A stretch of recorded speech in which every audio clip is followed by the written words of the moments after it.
లేవండి, మేల్కొనండి, గమ్యాన్ని చేరే వరకు విశ్రమించకండి. ఇది స్ఫూర్తిప్రదాత వివేకానందుడు మనకు ఇచ్చిన సందేశం. భారతదేశ వైభవాన్ని చికాగో వేదికగా సమున్నత శిఖరాలపై నిలబెట్టి భరతమాత వైభవాన్ని ప్రపంచానికి తెలిపిన మేధావి వివేకానందుడు.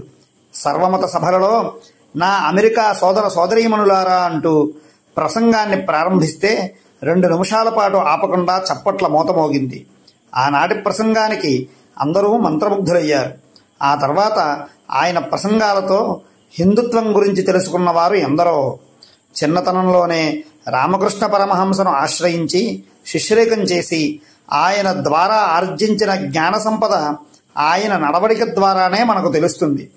మనలో ప్రతి ఒక్కరూ ఆయన జీవిత విశేషాలు ఎంతో కొంత తెలుసుకోవాలి. నేటి యువతకు స్ఫూర్తిప్రదాత అఖండ భారతావని ముద్దుబిడ్డ అయిన వివేకానందుడి వర్ధంతి నేడు. ఆయన గురించి మరికొన్ని విశేషాలు తెలుసుకోవాలనుకుంటే తప్పక కామెంట్ చేయండి. ఓం నమః శివాయ.